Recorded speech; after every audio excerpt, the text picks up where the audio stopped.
여기서나 저는 저쪽 서울 여주건방에서 할 때는 순관상입니다. 순관상, 순순관상. 또 여러분들 처음 오신 분들 영상에 좀 많이 가신 것 같아요. 왜냐면 주말이고 오늘 여러분들께 주말을 드렸는데 뺏겼습니다. 저쪽에 표신분님께. 왜냐면 표신분님이 어디 외국에 가신다고 해가지고 주말을 그쪽으로 드렸어요. 그 다음에는 제가 여기를 주말로 먼저 드릴게요. 왜냐하면 관상이 지금은 대단히 중요한 시기입니다. 여러분들 설문지를 보니까는 관상의 준비를 깊이 하실 수 있는 분들이에요. 그래서 관상에 대해서 여기서는 말씀드리겠습니다. 근데 그 영상의 집에서 보니까는 고통 때문에 오신 분들이 많으세요. 관상보다도 제 테이프를 좀 조금 얘기 들으시고 그때 한참 IMF로 고통당하실 때. 그래서 그 비중이 많기 때문에 주로 묵상도 깊이 들어가지는 못했죠. 그래 그 관상을 기대하고 오신 분들이 많이 실망하신 건 당연합니다. 그러면 여러분들은 그 설문지를 보니까는 관상에 들어가신 분이든 들어가시지 않은 분이시든 간에 약은 관상을 준비하실 수 있는 분들이 거의 다 오신 거로 제가 판단이 됩니다. 그래서 여기서는 관상에 대해서 제가 말씀을 좀 드리겠는데 관상에 대한 강의를 하기 전에 제가 여러분들에게 조금 더 알고 싶은 게 있습니다. 그래야만 제가 이 여러분들을 봉사하는 것을 좀 더 구체적으로 봉사할 수 있기 때문에 지금 현재 관상 기도를 하고 계신 분들 한번 손들어 봐 주시겠어요? 관상 기도를 관상 기도 하루에 고요히 앉아가지고 한 시간씩 침묵 속에서 하시고 계신 분들 번쩍 손들어 주세요. 왜냐면 그 숫자에 따라 가지고 제가 강의를 해야 됩니다. 그 다음에 관상적인 기도 모임에 다니고 계신 분들 한번 손들어 보시겠어요? 관상적인 기도 모임에 다니고 계신 분들이요. 알겠습니다. 그러면 우선 관상이 뭐냐, 이거부터 제가 설명을 좀 드리겠어요. 지금은 관상하고 묵상들을 혼동들을 많이 하시고 계세요. 우리 한국뿐만이 아니라 전 세계적으로 묵상하고 관상하고 혼동들이 되어 있기 때문에 아직 관상이 준비가 되지 않고 묵상도 해보시지 않으신 분들이 관상으로 따라가려고 하시니까는 허겁지겁 하시는 겁니다. 여기도 가보고 저기도 가보고. 그래서 하나님께 올라가지는 못하고 밑에서 왔다 갔다 하면서 시간을 많이 낭비하고 있습니다. 근데 그 이유는 뭐냐면 지금 이 시대는 특별 시대입니다. 성모님께서 지금 내려오셔가지고 다급하게 다니시면서 회개하라고 외치시는 참 대환란, 하나님의 대징벌의 시대이기도 하지만서도 한편으로는 관상의 은사를 평신도들에게 퍼부어주시는 시대라고 하십니다. 예전에는 관상하는 사람들은 세상을 끊고 봉쇄시동원에 가야만 그것이 가능한 걸 알았습니다.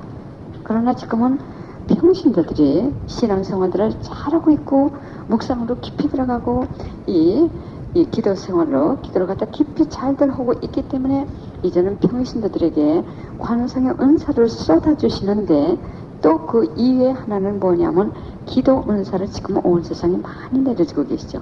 그래서 평신도들은 수도원에 꼭 갇혀 있는 것이 아니라 세상 곳곳에 갈 수 있기 때문에 하나의 이 불씨로 내보내신답니다.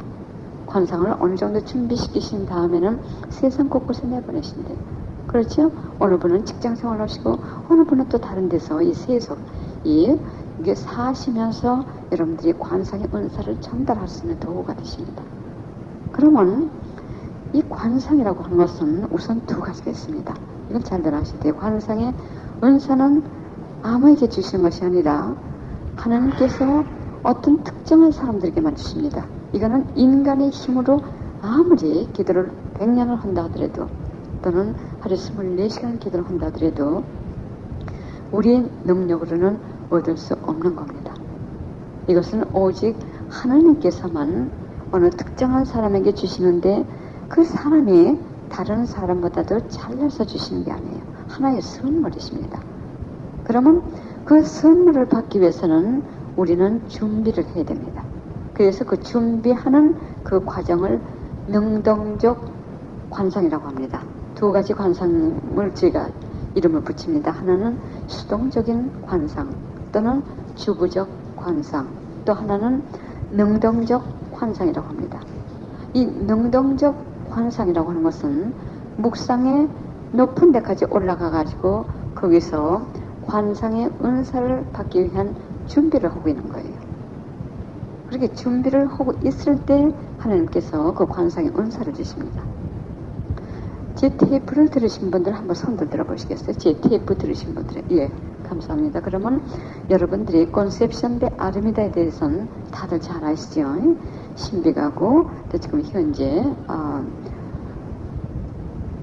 10억 조사요. 그거 거의 다 끝나갔다고 하더군요. 그것도 받으시고 할머니셨고 수동원 원장이셨고 등등요. 그분께 예수님께서 관상에 대해서 주신 말씀을 들어보겠습니다. 아마 전에 한번 들으셨을 거예요. 조금. 그러나 지금 여러분들이 기도 생활이 깊어질수록 이런 것을 들으실 때 그 이해하는 깊이나 또는 넓이가 달라지십니다. 그 이유는 왜냐하면 여러분들이 조금 이해를 하시는 만큼 예수님께서 빛을 주시면서 조금씩 이해시켜 주시기 때문에요. 그러면 그분께서 하신 이 말씀을 좀 들어보겠습니다. 관상은 기도나 또는 묵상과 같이 어떤 단계가 계단이 있는 것이 아니라 이 관상은 그 계단의 가장 마지막 단계. 이걸 한국말로 제가 어떻게 이 번역을 할지 몰라서 그냥 디딤판이라고 그랬는데 우리가 그 에스켈레타라고 그러죠. 여기서도요. 에스켈레타 이렇게 올라갔을 때 또는 계단에 맨 올라갔을 때 이제는 층계가 아니고 이 2층은 그게 마지막 단계. 그거 디딤판이라고 맞아요. 내가 사전에 찾아보니까 디딤판이라고 있거든. 여하간 그것이 관상입니다. 그래서 기도 단계를 볼 때 가장 높이 올라가가지고 그 이상 올라갈 수 없는 것이 이것이 주부적인 이 관상입니다. 그 뜻은 뭐냐면 하나님과 가장 가깝다는 뜻이에요. 그러나 이 관상에도 또 똑같은 하나 예를 2층 하면 다 2층 이 관상은 2층으로 할 것 같으면은 더 이상 올라갈 수는 없는데 2층까지만 있어가지고 더 이상 올라갈 수는 없는데 그게 방이 여러 개가 있습니다. 방이 넓은 방도 있고 좁은 방도 있고 형태가 다르고 다 방이 달라요. 그래서 어느 사람은 관상 아주 그냥 중간에 더 깊이 들어간 사람이 있고 또 어떤 사람은 이 바깥에 창문이 있는 사람들도 있고 해가지고 그것이 다 다릅니다. 관상에 오르는 사람은 세상 사람들이 거의 모르고 있는 대부분의 세상 사람들이 모르고 있는 이 지상에서의 천국에서 산다고 하셨어요. 많은 사람들 대부분의 사람들이 그걸 모릅니다. 이것은 체험을 하지 않을 것 같으면은 이 주부적 관상을 통해 가지고 이 체험하는 것들은 주부적 관상에 대해서는 다른 사람들에게 전할 수도 없고 이해할 수도 없다고 성녀 디드리스도 말씀하셨고 십자가 성령왕도 말씀하셨고 저도 조금 체험을 하지만 저도 동감합니다. 왜냐하면 우리가 경험이 있어야만 어떤 비유를 해가지고 우리가 그걸 상상을 통해 가지고 전달할 수 있는데 전혀 그 체험이 없는 사람에게 그 얘기를 아무리 해야 상대방이 알아듣지를 못합니다. 그 뜻은 뭐냐면 천상의 신비이기 때문에 인간의 능력으로는 이해할 수가 없어요. 또 이것은 이 관상은 두 우주에서 삽니다. 그냥 우리가 순수 관상, 육체가 없이 관상 생활을 하는 데가 천국입니다. 그러나 우리가 아직도 육체를 가지고 이 세상에서 삽니다. 그래서 이 세상의 고통과 시련과 우리 육체의 한계성을 느끼면서 사는 이 지상의 우주에서 살면서 동시에 천상의 우주에서 사는 두 우주에서 사는 것이 바로 관상입니다. 그래서 이 세상의 고통도 맛보지만서도 천국의 그 기쁨 또는 그 신비도 맛보면서 사는데 그 관상이 깊이 아주 들어가는 사람은 더 완전히 그 하나님의 신비를 갖다 앞에다 두고 보시는 것과 마찬가지고 또 조금 들어간 사람은 또 그만큼만 보게 해주시고요. 많이 들어가는 사람일수록 그 시련이 호됩니다. 정화 작업이요. 깨끗하게 씻어야만 돼요. 근데 그런 고통을 당해내지 못하는 사람에게는 또 조금 주십니다. 저 같은 사람은 조금 주셨어요. 말만 조금 보고 있습니다. 그 다음에 성령께서는, 관상은 성령의 특별 은사로서 성령께서 주시고자 하는 사람에게만 주시는 은사인데, 그 다음에 조건이 나오게 됩니다. 대개의 경우 모든 덕들을 수련한 영혼들이나 또는 많이 수련하고 있는 영혼들이나 자신을 꺾는 사람들에게만 주신다고 했어요. 자신을 꺾는 사람들. 그래서 이 준비를 하는 것이 능동적 관상입니다. 자신을 꺾고 또 더, 인내의 더, 용서의 더, 겸손의 더, 무엇보다도 관상의 특성은 겸손입니다. 관상의 특성. 그 사람이 정말 참된 관상 생활을 하고 있는지 아닌지 그것은 열매로 볼 수 있어요. 겸손의 열매로. 그 사람이 아무리 깊이 이 관상 기도를 잘한다 하더라도 그건 하나의 기술과 방법에 지나지 않습니다. 힌두교의 그 관상이나 젠의 관상은 그 기술과 방법이 진보해가지고 깊이 들어가지고 이 마음을 비울 것 같으면은 관상을 할 수 있다고 하나, 우리 크리스찬의 관상은 그게 아닙니다. 우리 크리스찬의 관상은 바로 하나님께서 지금 말씀하신, 그 다음에도 말씀하신, 우선 영혼이 깨끗해야 됩니다. 죄에서 정화돼요. 죄에서 정화되지 않을 것 같으면 하나님께서는 가까이도 가시지 않는다고 하셨어요. 이게 제일 큰 조건이고, 그 다음엔 많은 고통을 통해 가지고 자기를 꺾어야 됩니다. 왜 자기를 꺾느냐면 겸손이 이 관상가들의 특성이라고 했을 것 같으면은, 겸손은 순명과 같습니다. 겸손해야만 순명할 수 있고, 순명 못할 것 같으면 겸손이 있을 수 없습니다. 왜 이것이 특성이냐? 관상가들은 모든 것을 하나님께 온전히 자신을 바치고, 내 것이 아무것도 없습니다. 판단도 내 것이 아니고, 생각도 내 것이 아니고, 의지도 내 것이 아니고, 오늘 하루 사는 것도 내 것이 아닙니다. 그래서 온전히 우리의 이성, 자유, 의지 모든 걸 다 드리고 주님 뜻대로 따라가는 것이 관상가들입니다. 그래서 이 수련은 하루 이틀이 안 됩니다. 그럼 그렇게 따라가기 위해서는 우리가 우리 자신을 꺾어야 돼요. 자신을 꺾고, 왜 꺾어야 됩니까? 순명하기 위해서. 가장 완전한 복음적 생활을 하는 것이 관상가들입니다. 예수님께서 복음에서 말씀하시기를, 누구든지 나를 따르려거든 너 자신을 끊고 십자가를 지라고 하셨습니다. 왜? 자신을 꺾으려고 또는 죄를 끊으려고 할 때 내 뜻대로 되지 않은 게 이것이 고통이 됩니다. 그 다음에 따라오라고 하셨어요.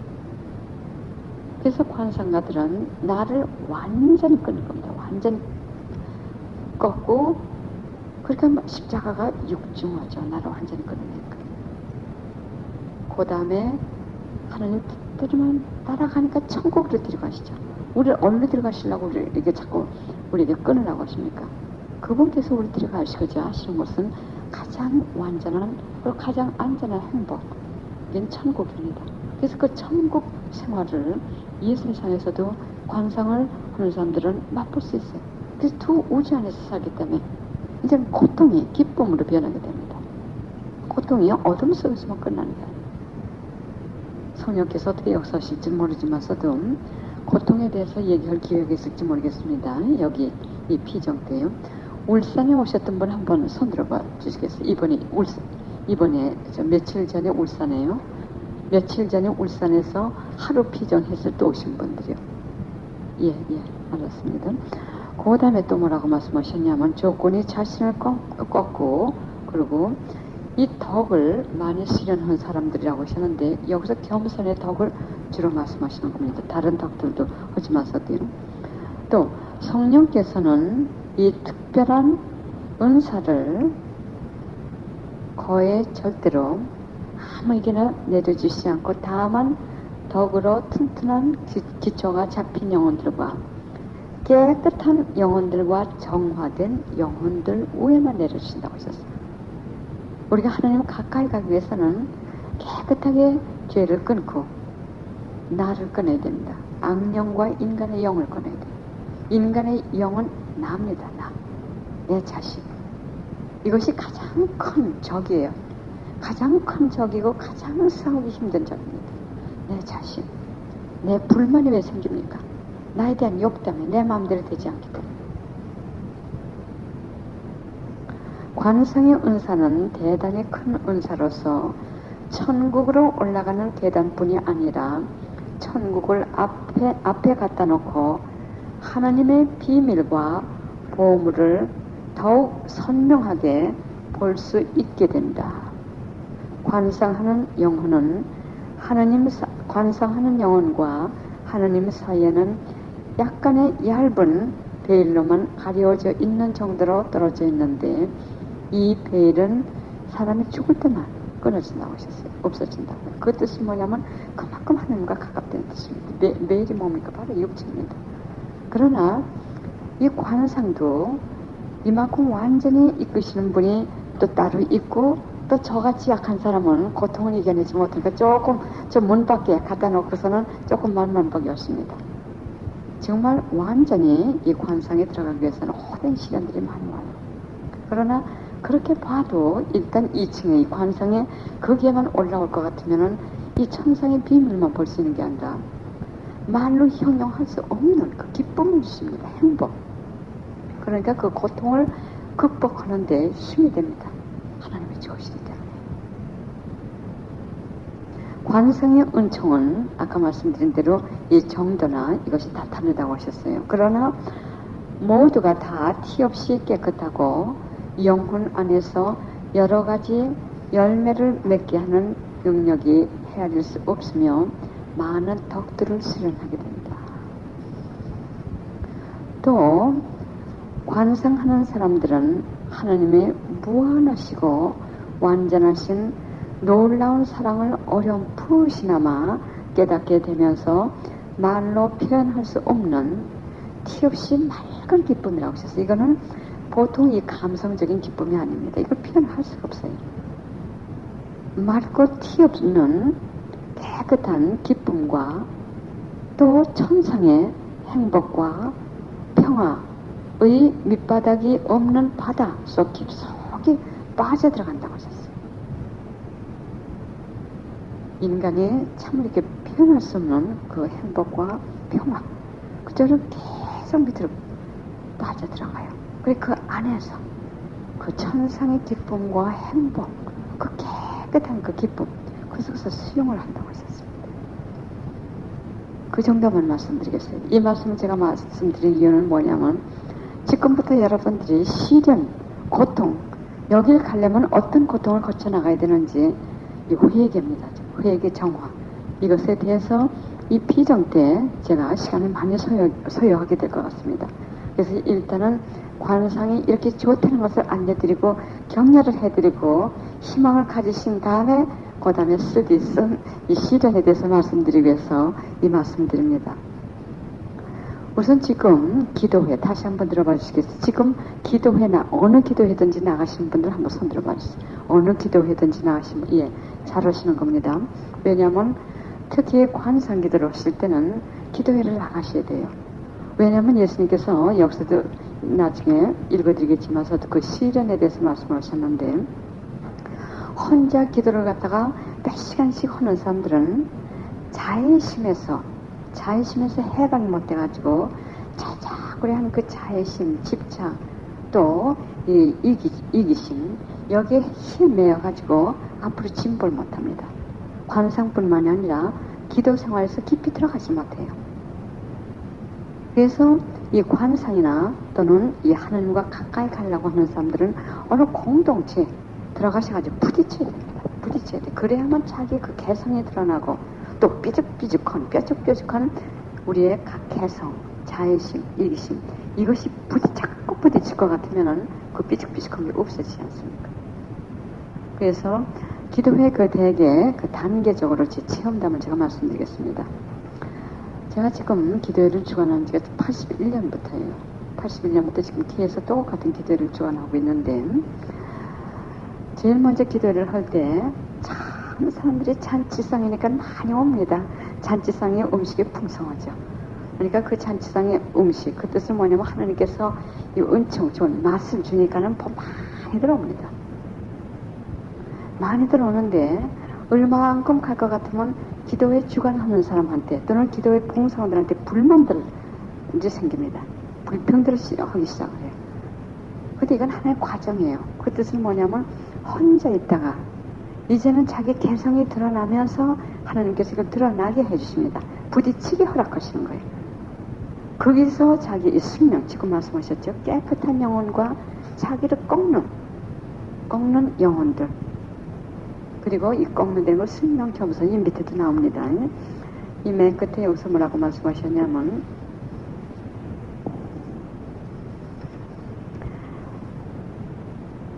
성령께서 이 관상에 은총을 주실 때 어디다 기준하시냐면 아주 깨끗하고 영혼이 아주 깨끗하고 희생을 많이 하고 영혼의 겸손과 또 숨어서 하나님과 함께 숨어서 어둠 속에서 사는 사람들에게 주신다.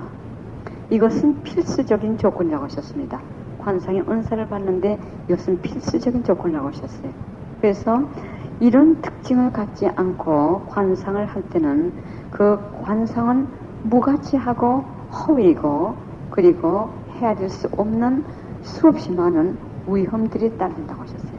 지금 관상들 잘못해가지고 많은 위험 속에서 현혹되는 사람들이 지금 많습니다. 모르기 때문에.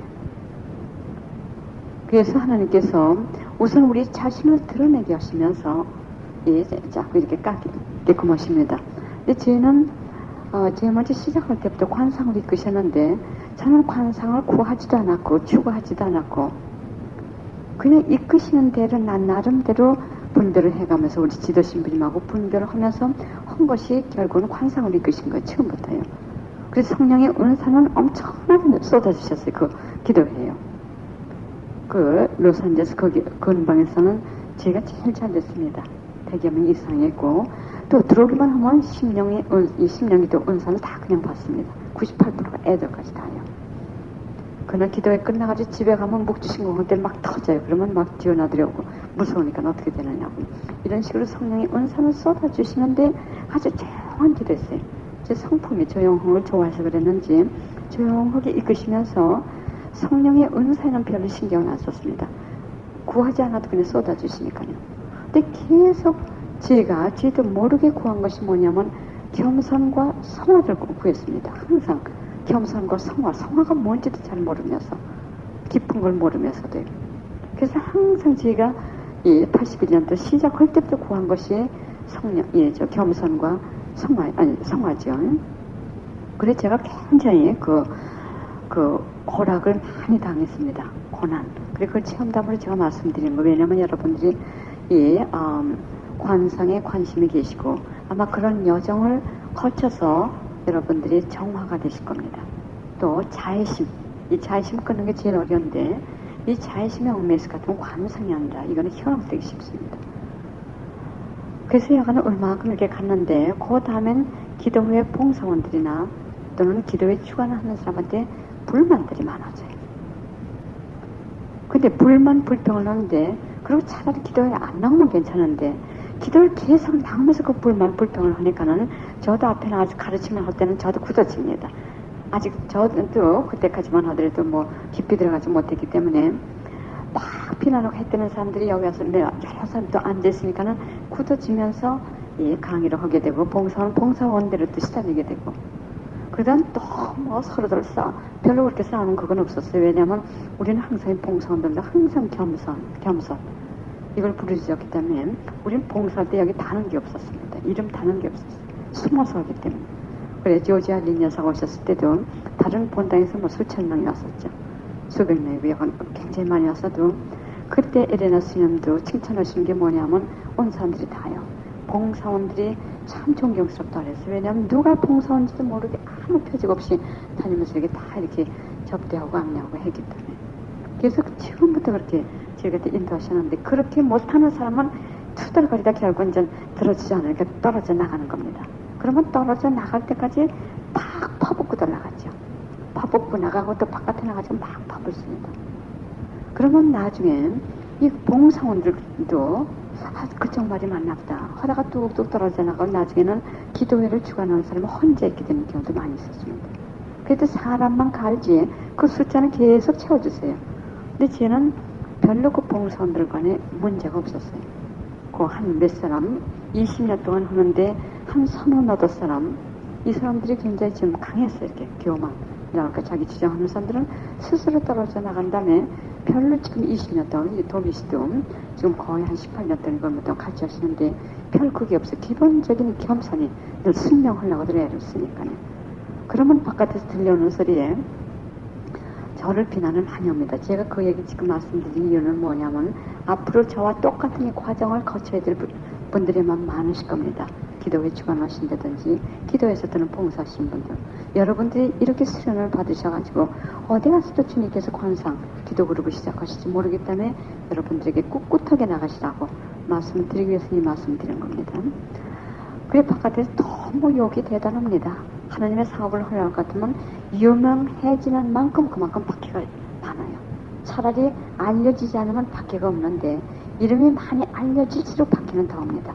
그럼 각오들 하셔야 됩니다. 거기서 자신을 꺾는 수련을 또 시키세요. 하나님께서 꿋꿋하게 나갔으면. 응?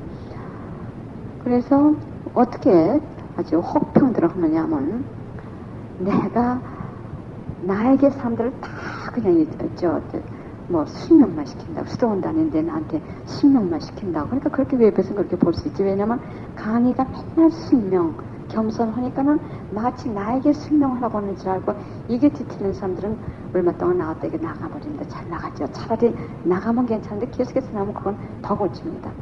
근데 그런 사람도 있어요. 지금 20년 동안. 그러다가 한 1년 전인가 2년 전에 완전히 변해가 지금 반성녀가 다 됐어요. 그렇게 혹평하던 사람들이 그래도 따라오는 거예요. 그러면서. 근데 지금은 수명을 그렇게 잡을 수가 없어요. 그렇게 잘하게 줄 수가 없어요. 그래서 항구해야 되는 게 대단히 중요합니다. 하나님을 따라갈 때 기도회를 하든 뭘 하든지 간에 왔다 갔다 하는 게 아니라 항구하고 충실한 거 두 가지. 항구하고 충실. 여기서도 말씀하십니다. 관상가들은 항구하고 충실한 거. 마음에 들지 않습니다. 어디 가든지 마음에 들지 않은 건 우리가 생김새가 잘못 나서 그래요. 예수님도 우리를 만족 못 시키십니다. 하나님도. 우리 자신들이 변덕이 많기 때문에. 그래서 기적도, 한국엔 그런 말이 있는지 모르지만 미국에는 기적도 8일이면 끝난다고 합니다. 8일쯤 똑같은 기적을 볼 것 같으면 그 다음에 만족치 않아요. 그러니까 땅을 또 찾는 게 이것이 인간의 본성입니다. 그러니까 누가 잘했든 못했든 만족하는 게 없어요. 그리고 제가 한 7년 하다가는 아주 나중에는 정말 너무 7년 동안에 몇 번을 내놓으려고 그랬어요. 너무 힘이 들고 귀찮았어요. 근데 손을 좀 넣을 것 같으면 사람들이 다 또 안 나오니까 어쩔 수 없이 또 밀어다가 또 앞에다 놓고 해가지고 7년 동안 갖다 결국은 제가 할 때 그때 그 고충, 그때 경험을 제가 많이 했습니다. 그리고 어떨 땐 참 외로울 때가 있었어요. 왜냐면 막 부정적인 얘기를 하고 이제 옆에 있던 이제 그런 초창기가 됐죠. 그 후에는 그런 일이 없었습니다. 초창기에 그 제일 먼저 데리고 하는 그 사람들은 몇 사람들은 뭐 그러니까 서로들도 싸우는 거예요. 서로 한 3명을 갖다 제가 뽑았는데 음악봉사관이 3명을 뽑았는데 서로 질투시기를 서로 뽑는 거예요. 서로 싸우는 거예요. 그럼 성령께서 그날 이 기도에서 역사 안 하세요. 차디찹니다. 그걸 제가 금방 체험을 했어요. 근데 제일 먼저 시작할 때 어쩔 수 없으니까는 3명은 데리고 했어요. 그러다 한 사람은 두드내지만 한 사람이 또 질투하고 선이르다 보니까는 봉사원들한테 신경 쓰다 보니까는 전체 내가 집중을 해야 되는데 이게 약해지니까는 성령께서 역사하신 게 아주 약해지. 그게 바로 악의 힘입니다. 악의 힘이 그 기도를 갖다 뒤틀어놓고 하나님께서 역사를 못하게 하려고 할 때는 악의 힘은 제일 먼저 그 기도에 주관하는 사람 갖다 집중적으로 공격을 합니다. 그래서 그 집중적으로 공격할 때 꿋꿋하고 항구해야 됩니다. 기도에 주관하는 사람들은. 누가 뭐라고 하든지 간에 그러나 항상 겸손해야 돼요. 겸손하고 자애심이 없어야 되지만 그러나 기도에 주관하는 사람도 봉사하기 때문에 성장이 필요한 겁니다. 성장이 필요하기 때문에 시간 여유를 주셔야 돼요. 기도에 주관하는 사람이 비워나고 또 성찰할 수 있고 봉사하다 볼 것 같으면 자기 영혼을 들여다볼 시간이 없습니다. 완전 봉사예요. 다른 사람들을 위해서 희생하는 겁니다. 그렇기 때문에 기도에 주관하는 사람이 약점이 있다 하더라도 우리가 너그럽게 봐줘야 돼요. 그 기도에 주관하는 사람이 그 어떻게 혼나에 따라가지고 그 기도회 전체가 따진 겁니다. 그러면 기도회 하는 사람의 약점이 다 있죠. 관상수도원에 들어가가지고 그 원장 수련들을 보더라도 인간의 약점이 다 가지고 있습니다. 그 양반들이 그렇게 거룩하고 약점이 없는 그런 분들이 아니고 성인들도 약점들을 가지고 계셨어요. 성 프란시스코 그 양반은 얼마나 겪으셨습니까? 어떤 때는 당신 성격이 이기지 못해가지고 유리창으로 당신 몸을 갖다 던져가지고 나가시지 않습니까? 다 약점이 있어요. 그러나 하나님께서 그 사람을 도구로 사용하시는 겁니다. 그 사람의 카리스마가 있기 때문에. 몫이 그겁니다. 몫이 그 사람이 잘나서 가는 몫이.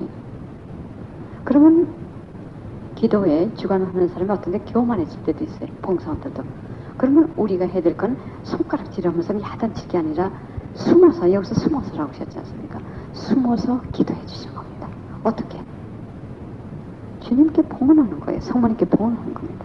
그 사람이 교만한지 내가 말하는 판단하는 내가 교만한지 그건 자신도 모릅니다. 내가 그 사람을 판단하는 그 자체가 내가 지금 교만해서 판단하는 겁니다. 그래서 우리 기도회 사람들이 왜 그렇게 성장을 했냐면 제 부족함 때문에 그 사람들이 이렇게 성장을 한 거예요. 제 부족함 때문에. 제가 그렇게 인간적으로 부족한 점이 많지만서도 이 사람들은 우리 기도회 사람들이 20년 동안 지금 같이 있습니다. 제일 걸려온 사람들이 15년 전에 약 15년 전.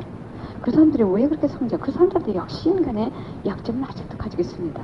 그러나 이 관상으로 들어가는데 이쪽이 맨 이쪽이 이 관상으로 일치한 사람들인데 관상으로 들어가는데 저를 도구로 하나님께서 사용하실 때 이 사람들이 순명을 한 겁니다. 그 뜻은 뭐냐면 내가 인간의 약점은 있지만서도 기도회를 주관하면서 기도회에서 하는데 순명을 한 거예요. 사람들. 그러니까 나를 통해 가지고 당신네들의 순명을 수련하는 도구로 날 물론 그 도구를 사용을 하려고 하시진 않았지만 순명이 그렇게 좋다고 하니까는 나에게 순명을 하신 겁니다. 지금도 남자분들도 지금도 그렇게 순명 들어왔어요. 남자분들이 반 정도인데도. 그럼 제가 잘 나가서가 아니죠.